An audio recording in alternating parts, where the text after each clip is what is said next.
والصلاة والسلام على أشرف الأنبياء والمرسلين سيدنا ونبينا ومولانا محمد وعلى آله وصحبه أجمعين. رب اشرح لي صدري ويسر لي أمري واحلل عقدة من لساني يفقه قولي. أما بعد، فيا أيها الحاضرون والحاضرات رحمكم الله، alhamdulillah, marilah kita panjatkan puji syukur kehadirat Allah Subhanahu wa taala yang mana berkat taufik dan inayahnya sampai hari ini, hari yang ke-6 dari bulan suci Ramadan, kita masih diberikan kekuatan dan kemampuan oleh Allah Subhanahu wa taala untuk menjalankan kewajiban kita berpuasa di bulan suci Ramadan ini dan menghidupkan malam-malam Ramadan dengan amal ibadah, dengan amal ketaatan. Harapan kita kepada Allah Subhanahu wa taala, mudah-mudahan ibadah puasa kita disempurnakan oleh Allah Subhanahu wa taala. Mudah-mudahan semua yang kita lakukan dari awal Ramadan sampai nanti akhir Ramadan menjadi ibadah makbulah, ibadah yang diterima oleh Allah Subhanahu wa taala. Amin ya rabbal alamin. Para jemaah hadirin wal hadirat yang dirahmati Allah, di dalam salah satu hadis baginda Rasulullah sallallahu alaihi wasallam bersabda, "Wa huwa syahrus sabr, was sabr thawabuhul jannah." Ramadan itu adalah bulan kesabaran, dan kesabaran pahalanya adalah surga. Apa maknanya para hadirin wal hadirat yang dirahmati Allah? Di bulan suci Ramadan ini kita memang dilatih kesabaran. Ya, sabar menahan lapar, sabar menahan dahaga, sabar untuk menahan diri dari mengumpuli istri. Ya, ini sabar.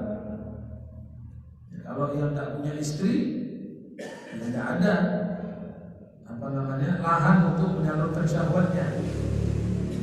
Kalau kita punya istri ini kan bisa kapanpun, dimanapun, kapanpun, bismillah.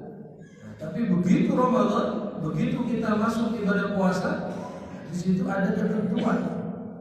Tidak boleh mengumpuli istri kita di siang Ramadan. Bagaimana kalau siang-siang kita kok kepingin, ya bernafsu, ya tahan, mujahadah gitu. Tunggu sampai maghrib, gitu ya. Tunggu sampai maghrib. Tapi kata ulama, janganlah kita ini berbuka puasa dengan jima. Begitu adzan langsung, jangan. Ya, tetap mengikuti tuntunan Rasulullah, yakni sunnah-sunnah Rasulullah berbuka tetap kurma, ya, kurma. Setelah kurma, baru seandainya kita mau mengumpuli istri, ya silakan. Jadi jangan takjilnya itu dengan jima, walaupun halal, sudah boleh mengumpuli istri pada maghrib itu sudah boleh. Sebab kita berpuasa itu sudah lemah, ya kan? Nah, mengumpuli istri ini bikin lemah lagi. Yang sudah punya istri paham insyaallah ya. Begitu masuk puasa Ramadan ditahan. Timbul hasrat di siang hari, sabar. Memang Ramadan itu seperti itu, menahan kesabaran, menahan nafsu, melatih kita untuk menjadi orang yang bersabar. Maka Rasulullah di sini mengatakan huwa syahrus sabr was sabr thawabuhul jannah. Ramadan adalah bulan kesabaran dan sabar pahalanya adalah surga. Allahumma ja'alna min ahlil jannah. Amin. Para jemaah hadirin wal hadirat yang dirahmati Allah Subhanahu wa taala. Dalam hadis yang lain, beliau Rasulullah sallallahu alaihi wasallam menyebutkan apabila kita di dalam bulan suci Ramadan ini dalam keadaan kita berpuasa Ramadan, kemudian ada orang yang mencaci maki kita, ada orang yang menghina kita, maka bagaimana tuntunan Rasulullah? Jangan dibalas, jangan dijawab, sabar, tahan nafsu, tahan emosi. Cukup kata beliau, falyaqul inni sha'im, inni sha'im. Cukup Anda katakan saya puasa. Saya puasa. Sudah. Artinya jangan dibalas cacian itu. Jangan dibalas hinaan itu. Karena ketika Anda membalas, berarti Anda tidak sabar, gitu hadirin. Paham ya? Ketika kita ingin membalas, ingin menjawab, berarti kita tidak sabar. Padahal Ramadan ini memang melatih kesabaran. Falyaqul inni sha'im. Cukup kita mengatakan saya puasa. Tiba-tiba siang-siang panas-panas gitu ya, kita lagi lapar, lagi haus, tidak tahunya ada orang datang mencaci kita, menghina kita. Jadi sampai ini, sampai ini. Kita kan lagi lapar, orang kalau lapar lah emosi. Nggih. Ingat ini bulan puasa. Jadi sabar saja. Kita bilang, maaf mas, aku poso ya. Saya puasa. Kamu harus poso, kamu poso. Misalnya, tetap Anda mengatakan, maaf saya puasa. Jangan diladeni, percuma. Maaf saya puasa. Tapi jangan dilanjutkan, maaf saya puasa. Kok maghrib apa saja? Nah itu kan ditambahi, jangan. Ya, karena dalam hadis itu Nabi hanya mengatakan falyaqul inni sha'im. Cukup Anda katakan saya puasa. Yang sabar itu berat, berat. Ya termasuk panjenengan sabar nunggu pengajian itu. Waduh, apa nih, masya Allah. Saya lihat kok nikah kita semua, masya Allah. Bu khusyuk, bu ngantuk, wallahu a'lam. Tapi kita harus sabar, sabar. Bangun tadi mungkin jam 3, apalagi ibu-ibu ini, masya Allah. Ya, ibu-ibu mungkin bangunnya ada yang setengah 3, ada yang jam 2 malam menyiapkan sahur untuk keluarganya, masya Allah. Sampai sekarang nggak tidur.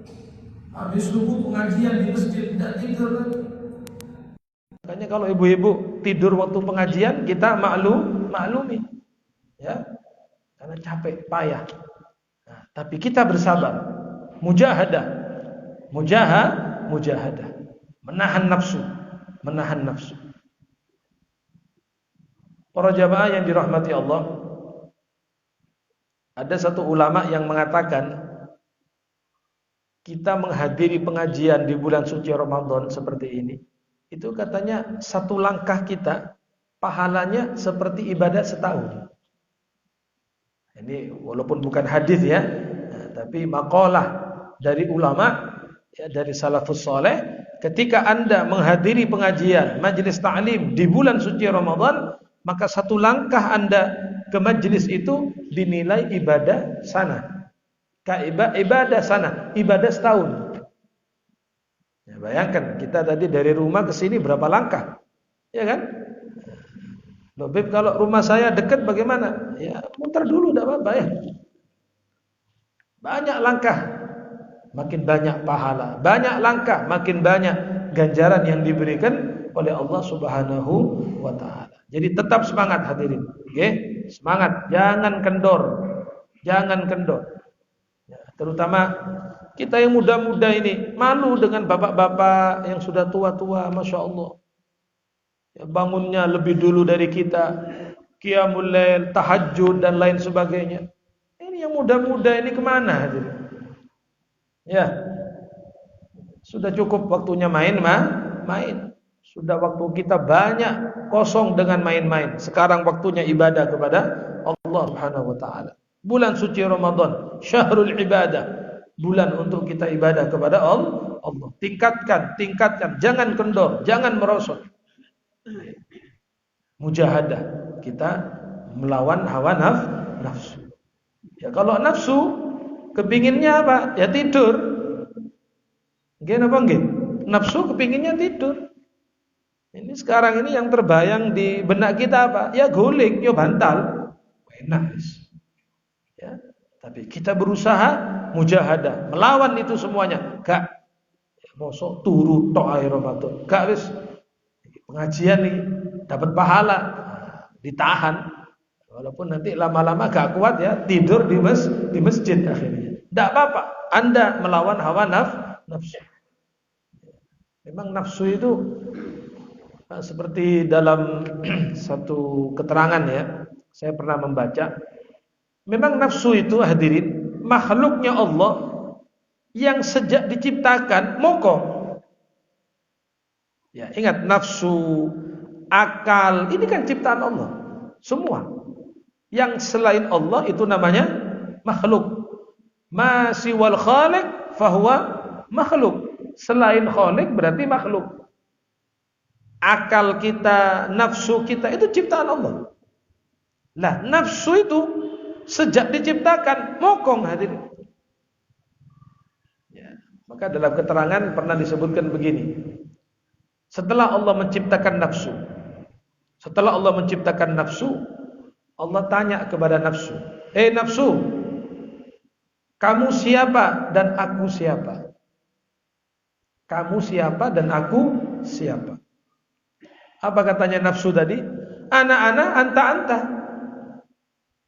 Ya saya, ya sampean. Loh, berani mengatakan begitu kepada Allah yang menciptakannya. Allah bertanya lagi, wahai nafsu, siapa aku dan siapa kamu? Nafsu mengatakan, saya adalah saya, Anda adalah Anda. Mokong. Nggih? Mokong. Akhirnya Allah Subhanahu wa taala mengambil itu makhluk yang namanya nafsu, ditaruh di dalam api neraka selama 1000 tahun hadirin. Dicelup dalam api neraka 1000 tahun. Begitu selesai diangkat lagi, ditanya lagi. Nafsu, kamu siapa dan siapa aku, kata Allah. Tetap nafsu yang mokong tadi. Ya saya, Anda. Akhirnya dalam satu keterangan ditaruhlah itu nafsu finaril ju, di dalam neraka kelaparan. Ada neraka namanya neraka kelaparan. Dimasukkan dalam api neraka kelaparan 1000 tahun. Disitulah begitu lapar nafsu tadi, kalah dia. Lapar, tidak kuat. Nah, begitu sudah lapar, diangkat lagi sama Allah, ditanya siapa kamu dan siapa saya. Barulah nafsu itu mengatakan, anta rabbi wa ana abduk. Ya Allah, engkau adalah Tuhanku dan aku adalah hambamu. Engkau adalah Tuhanku dan aku adalah makhlukmu, ya Allah. Jadi nafsu itu kalahnya dengan lapar. Makanya kenapa dalam hadis baginda Rasulullah sallallahu alaihi wasallam yukhatib syababa ummatih, Nabi mengajak pemuda-pemuda umatnya. Apa kata beliau? Ya ayyuhas syabab, man istata'a minkumul ba'ah falyatazawwaj. Wahai para pemuda, sabda Nabi, wahai para pemuda, siapa yang sanggup di antara kalian untuk membayar nafkah zahir maupun batin, falyatazawwaj, menikahlah. Itu kan dalam nahwu itu lamnya lamul amr, lam perintah. Kalau Nabi yang memerintahkan itu setengah wajib hukumnya. Oke? Kalau Nabi yang memerintahkan itu setengah wajib. Fal yatazawwaj, menikahlah kamu kata Nabi. Wahai para pemuda, menikahlah kamu. Ketika kita sudah punya kemampuan membayar nafkah, ya, ngopeni anak istri, bisa memberikan nafkah, fal yatazawwaj. Ini hadis Nabi. Maka menikahlah Anda kata Nabi. Fa illam yastati, tapi kalau enggak mampu, apa sabda Nabi? Fa'alaika bisawm. Kalau kamu tidak mampu, maka berpuasalah. Fa'alaihi bisawm. Berpuasalah. Nah, kenapa? Di dalam berpuasa, fa innahu lahu wija. Dalam berpuasa itu ada penahan. Ya, karena manusia pasti punya hawa nafsu, pasti punya syahwat. Nah, ketika si pemuda tadi belum menikah, nafsunya ada, syahwatnya ada, maka untuk mengontrol syahwatnya tadi diperintahkan untuk berpuasa. Berpuasa, lapar menahan hawa nafsu. Paham nggih? Nah, jadi teman-teman ini yang muda-muda yang belum menikah juga ya banyak puasa, ya. Nah, ini cocok bulan suci Ramadan untuk kita menahan nafsu, menahan syahwat. Fa'alaihi bisawm fa innahu lahu wija. Karena dalam berpuasa itu ada penghadang, ada penghalang dari syahwat. Nah, jadi nafsu kalahnya dengan lapar. Nggih, nafsu kalahnya dengan lapar. Beda kalau orang suka makan, ini begitu makan banyak, kelempokan dengan makanan, timbul syahwatnya. Iya, syahwatnya gede. Makanya orang yang banyak makan itu syahwatnya gede. Syahwatnya besar. Ya. Makan sewajarnya, hadirin. Anda berbuka puasa itu sewajarnya, ya.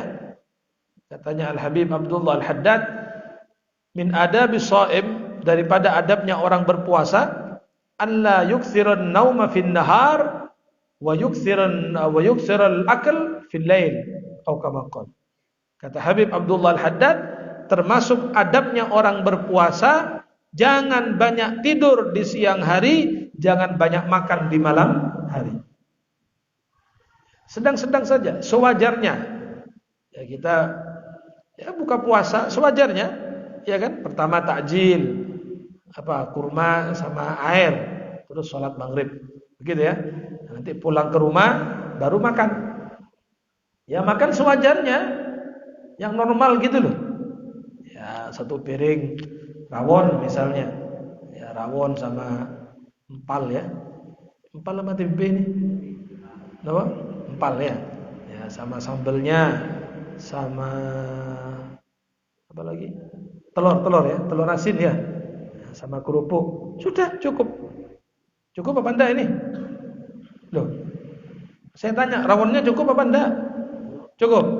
Ya, rawon, empal, tempe, telur asin, sambal, kerupuk. Cukup apa enggak?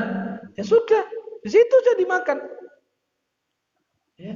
Jangan kita berlebihan. Rawon ada, soto ada, nanti gulai ada. Yang mau dimakan yang mana ini? Malah ada yang niat kodoan. Niat kodoan. Maksudnya kodoan apa? Ya bukonya kodoan. Paham ya? Jadi makannya 3 piring. Ini gantinya sarapan, ini gantinya makan siang, ini gantinya makan malam. Langsung makan semuanya. Nawaitu buko qada'an lillahi ta'ala. Ausatuha, sebaik-baik perkara itu yang tengah-tengah, yang sedang-sedang, jangan berlebihan. Maka dengan lapar itulah kita bisa menahan hawa nafsu. Maka kita disuruh banyak berpuasa. Terutama yang muda-muda ini yang belum punya istri disuruh banyak puasa. Hadirin wal hadirat yang dirahmati Allah Subhanahu wa taala. Terutama pemuda ya, terutama pemuda. Kalau ada pemuda yang bisa menahan nafsunya, menahan syahwatnya, dia bisa mengarahkan nafsunya tadi, maka pemuda seperti ini adalah pemuda yang dibanggakan oleh Allah Subhanahu wa taala. Ya kalau yang tua-tua itu tidak ada nafsu itu ya biasa gitu ya. Skewut umur 70 tidak nafsuan ya biasa, sudah waktunya ya. Tapi ini masalahnya anak muda yang nafsunya besar, yang nafsunya itu bergejolak, tapi dia bisa. Anak muda bisa menahan nafsunya, dibanggakan oleh Allah. Allah berfirman dalam hadits qudsi, ayyuhasyabbu at-tariku syahwatahu min ajli anta indi ka ba'di malaikati. Allahu akbar. Apa kata Allah Ta'ala? Wahai para pemuda, yang kamu, wahai para pemuda, menahan nafsu karena aku, karena Allah.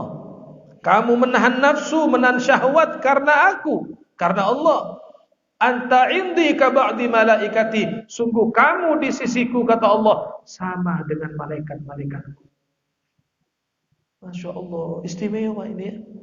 Ketika ada anak muda semangat hadir majelis, ada anak muda semangat jamaah di masjid, ada anak muda meninggalkan syahwatnya, tidak suka main-main. Ya, ada anak muda yang gemar menuntut ilmu agama, itu dimuliakan oleh Allah Ta'ala. Anta indi ka ba'di malaikati. Kamu, kata Allah, di sisiku sama dengan malaikat-malaikat. Disamakan dengan malaikat. Nah, kalau anda bertanya, loh, kok tidak disebutkan yang tua-tua? Loh, yang tua-tua maklum. Ya, kalau ada orang tua sergap masjid, maklum. Ya, ada yang tua senang sholat, itu sudah biasa. Tapi ini anak muda. Ya, kita tahu kan bagaimana anak muda kita ini, bagaimana pergaulan mereka. Ya. Apalagi dengan gadget, dengan HP dan lain sebagainya ya. Apa yang mereka lakukan? Tapi ini ada anak muda kok semangat ngaji, kok senang hadir majelis, hadir maulid di mana-mana, misalnya anak muda tadi. Itulah yang dibanggakan oleh Allah Subhanahu wa Ta'ala. Kalau bapak-bapak yang tua-tua, ibu-ibu yang tua-tua, sudah waktunya ibadah, mau kemana? Ya, mestinya bapak-bapak ini yang 60 ke atas tidak usah ke pasar sudah. Loh iya, saya ngomong apa adanya. Loh kenapa, Beb? Begini, kita dulu waktu masih muda menikah, kita kerja di pasar, ada yang berangkat pagi, pulang pagi. Untuk apa? Untuk anak istri katanya. Untuk nafkah anak istri. Oke. Sekarang anak Anda sudah tua semua. Ya, bapak-bapak ini yang umur 70 atau lebih 70, anak Anda sudah mentas semua. Sudah pada menikah, sudah punya pekerjaan semua. Lah kok sih tetap ke pasar? Ngapain? Kalau dulu mengatakan untuk anak istri, Beb, kerja nafkah anak istri. Oke, anaknya masih kecil-kecil. Sekarang anak Anda sudah besar, sudah menikah, punya toko semua. Lah Anda kok masih ke pasar umur 80 tahun itu? Pancet nang pasar. Berangkat pagi tetap pulang pagi. Apa yang dicari? Ya, apa yang dicari? Ya, kepingin apa? Rumah sudah punya, mobil sudah ada, anak semua sudah besar. Mau apa? Sudah, semua ada waktunya, hadirin. Semua ada waktunya. Ya. Kalau kita kembali kepada pendapat, ini pendapat salafus soleh ya. Pendapat ulama-ulama kita, salafus soleh. Termasuk Al-Imam Asy'arani radhiyallahu anhu. Beliau mengatakan apa? Ketika usia 40 tahun, kata beliau, nih dengarkan ini semuanya. Ketika sudah umur 40 tahun, kata Imam Sya'rani, sudah waktunya kita beber sejadah. Ini beliau umur 40 tahun, kata beliau, sudah waktunya beber sejadah sudah. Artinya jangan main-main lagi sama dunia. Cukup 40 tahun main sama dunia. Cukup, kata beliau, waktunya beber sejadah. Artinya ibadat tok sudah. Rumah, masjid, kuburan. Sudah itu tok. Oke, rumah, masjid, kuburan. Loh kenapa? Sudah umur 70, 80 masih rumah, pasar, kuburan. Berarti matinya di pasar. Subhanallah. Ini, ya. Nah, makanya bapak-bapak, ibu-ibu, coba renungkan baik-baik. Iya, nyari apa sih kita ini? Sampai ngejar dunia demikian rupa. Skewut sudah tua lah ini, tetap aja ke pasar. Tetap. Apa yang dicari? Anaknya sudah besar semua. Anda duduk di rumah, Anda sudah jadi kakek, Anda sudah jadi mbah, biar anaknya yang kerja, cucunya yang kerja. Ya, cucu yang kerja, anak yang kerja, Anda duduk di rumah pegang tasbih, gitu loh hadirin. Skewut selfie, tidak pantas. Ya, sudah umur 70 nyekel HP, tak cocok sudah. Bukan waktunya. Bukan waktunya. Ya, pegang tasbih, zikir sama Allah, buka Al-Qur'an, ngaji, habiskan umurnya untuk ibadah kepada Allah Subhanahu wa taala. Allah. Kalau kita mau lebih lagi mendalam ya masalah umur kita ini, dalam kitab Ihya Ulumuddin, ini kitab Ihya yang ngomong, bukan saya, bukan Habib Muksin, bukan, kitab Ihya karangannya Imam Al-Ghazali. Apa kata beliau? Menukil salah satu riwayat. Kalau ada di antara umat ini umurnya 40 tahun ke atas. Ingat, bukan 50 atau 60, 40 atau lebih, 40 atau lebih.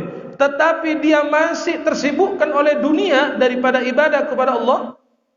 40 tahun dia masih terlalu sibuk dengan dunia dari ibadah kepada Allah, maka orang itu, kata Imam Al-Ghazali menukil satu riwayat, adalah orang yang diusap kepalanya oleh setan, lalu setan mengatakan, bi abi hada wajhu man la yuflih. Setan tidak malu untuk mengusap kepala, mengusap wajahnya orang itu. Lalu setan mengatakan, demi ayahku, kata setan, wajah seperti ini adalah wajah yang tidak selamat. Itu ada dalam kitab Ihya Ulumuddin. Sampai kalau mau protes, jangan protes sama saya, protes sama Imam Al-Ghazali. 40 tahun masih sibuk dengan dunia, ala kotok, ibadah nol. Engki. Itu Ihya, kitab Ihya Ulumuddin. 40 tahun dia masih sibuk dengan dunia, ibadah dinomor duakan. Setan mengusap mukanya, setan mengusap kepalanya. Lalu setan mengatakan, ini wajah seperti ini, wajah yang tidak selamat, katanya setan. Na'udzubillahi min. Loh, yang ngomong setan itu. Yang ngomong tidak selamat itu setan, hadirin. Kan hina berarti, hina. Nah, makanya ayolah sadar para jamaah yang dirahmati Allah. Umur kita sudah berapa sekarang? Ada yang sudah punya cucu, ada yang sudah punya cicit, anaknya cucu sudah punya. Wancet itu nyoy, wancet wis. Ya, sampai mau mati itu, yang diingat apa? Dunia. Mau nazak, ditalkin sama cucunya, la ilaha illallah. Apa katanya mbahnya? Le, iya mbah, iku ruko sing ndek Bumi Ayu ya apa iku ya? Loh, sik mikir ruko. Itu sawah yang di Kepanjen ya apa ya? Astagfirullah. Terus katanya mati, mau mati menghadap Allah, masih ingat sawah, masih ingat ruko, masih ingat tokonya. Loh, ini bukti bahwa selama hidupnya dia sibuk dengan dunia. Sudah umur berapa? Ya, tidak zikir sama Allah, tidak pernah ke masjid, tidak subuh masjid, tidak pernah jamaah ke masjid. Na'udzubillahi min dzalika. Inilah kesempatan kita di bulan suci Ramadan. Ayo, monggo semua, yang muda, yang tua, laki, perempuan, semuanya ibadah kepada Allah. Terutama yang sudah tua, tingkatkan. Yang muda-muda lebih semangat ibadah kepada Allah. Anda wahai para pemuda dibanggakan oleh Allah Subhanahu wa taala. Anda wahai para pemuda dibanggakan oleh Nabi Muhammad sallallahu alaihi wasallam. Bahkan dalam hadis ketika beliau menyebutkan 7 golongan, sab'atun yudilluhumullah fi dhillihi yauma la dhilla illa dhilluh, Ada 7 kelompok manusia yang besok akan dinaungi di bawahnya arsy, di bawahnya arsy dinaungi oleh Allah. Siapa di antaranya? Wasyabun nasha'a fi ibadatillah. Anak muda yang semangat giat ibadah kepada Allah. Itu dibanggakan oleh Kanjeng Nabi. Apakah kita tidak kepingin anak-anak muda kita ini seperti Imam Syafi'i? Bagaimana Imam Syafi'i 7 tahun hafal Quran, 10 tahun hafal kitab Al-Muwatta isinya ribuan hadis. Umur 15 tahun jadi ulama besar, jadi mufti. Itu Imam Syafi'i, pemuda yang dibanggakan oleh Nabi SAW. Apa kita tidak kepingin anak-anak muda kita seperti itu? Kita punya anak hafal Quran, kita punya anak hafal hadis. Apa kita tidak mau hadirin? Makanya sudahlah, jangan dunia terus. Jangan dunia terus. Anda tidak dilarang memberikan warisan harta kepada anak, enggak dilarang. Masa tidak boleh saya memberi warisan rumah kepada anak saya? Loh, silakan. Apa saya tidak boleh memberikan warisan tanah kepada anak saya? Loh, monggo. Mobil, silakan. Tapi pertanyaannya adalah, Anda bayangkan bagaimana ketika Anda tidak mendidik anak Anda dengan agama, lalu warisan Anda dipakai maksiat oleh anak Anda. Mobil Anda dipakai ke tretes, mobil Anda dipakai ke batu, mobil Anda dipakai ke tempat-tempat yang tidak baik. Misalnya di sana nyewa villa, nyewa hotel dengan teman-temannya, lanang wedok, pakai mobil Anda. Atau rumah yang Anda tinggali, rumah yang Anda wariskan dipakai maksiat oleh anak Anda, jadi bandar narkoba misalnya. Hati-hati. Silakan wariskan harta kepada anak Anda, tetapi enggak ada warisan yang lebih baik kepada anak kita daripada al-adabul hasan, mewariskan adab, mewariskan ilmu kepada anak kita. Itulah warisan yang terbaik. Enggak dilarang dalam agama. Enggak dilarang oleh Nabi. Silakan wariskan apa? Kebun, sawah, silakan wariskan. Ya, silakan. Itu hak Anda. Tetapi bagaimana kita kalau nanti mati, masuk kuburan, lalu kita mendengar dan kita mengetahui ternyata rumah yang kita tinggalkan untuk anak kita setiap malam Jumat dipakai untuk maksiat oleh anak kita. Dan malaikat lapor kepada Anda dalam kubur. Pak, katanya malaikat, kamu tahu rumah kamu yang di Kidul Pasar itu? Iya, sekarang dipakai narkoba sama anak kamu. Kamu tahu mobil kamu Alphard itu yang kamu wariskan kepada anak kamu sekarang tabrakan. Loh, di mana malaikat? Itu di tretes, mabuk anak kamu nyetir. Iya, dilaporkan semua. Dilaporkan kepada Anda dalam kubur Anda. Nelongso panjenengan. Pasti Anda mengatakan, nyoba tahu begitu, saya tidak akan wariskan harta kepada anak saya. Tapi nasi sudah jadi apa? Nasi sudah jadi bubur apa karak ini? Sudah terlambat. Anda mati di kubur. Iya kan? Kiriman terus, kiriman berita, kiriman informasi, anak kamu yang anu begini, anak kamu yang bungsu ini, terus dilaporkan oleh malaikat. Nelongso panjenengan di kubur aja.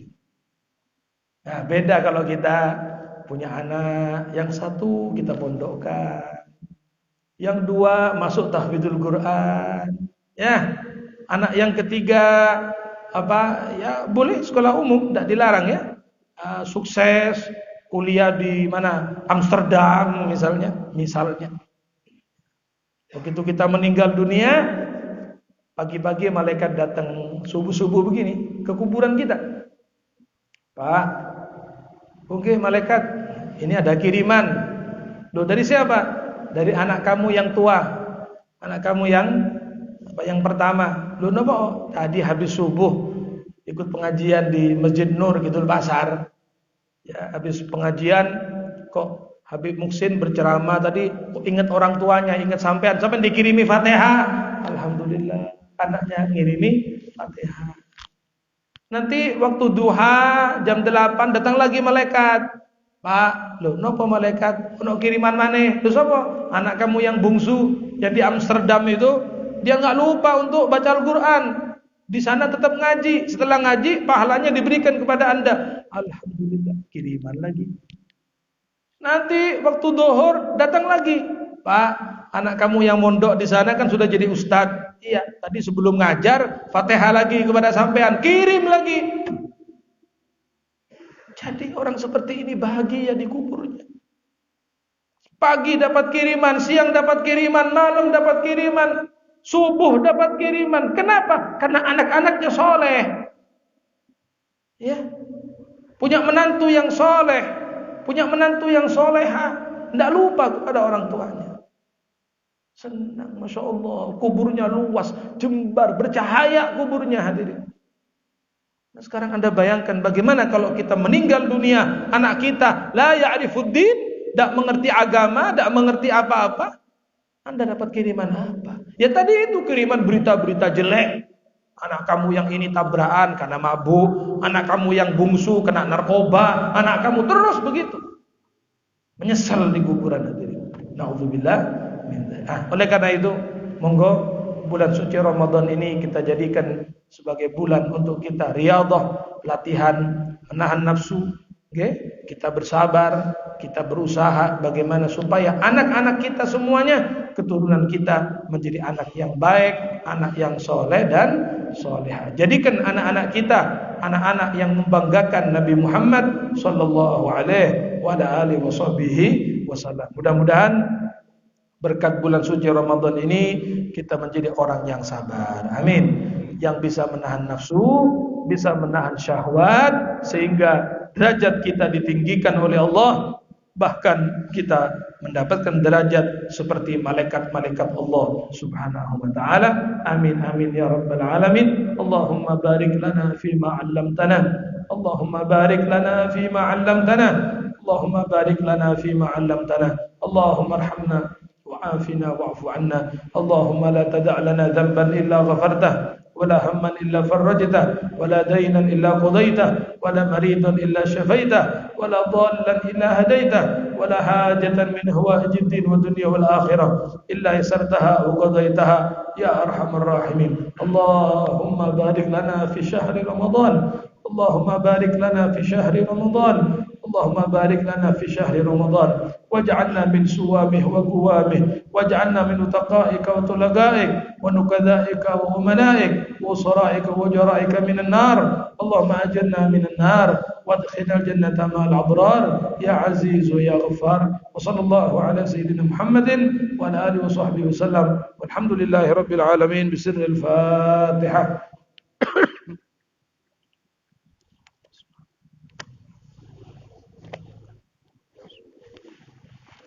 أضلي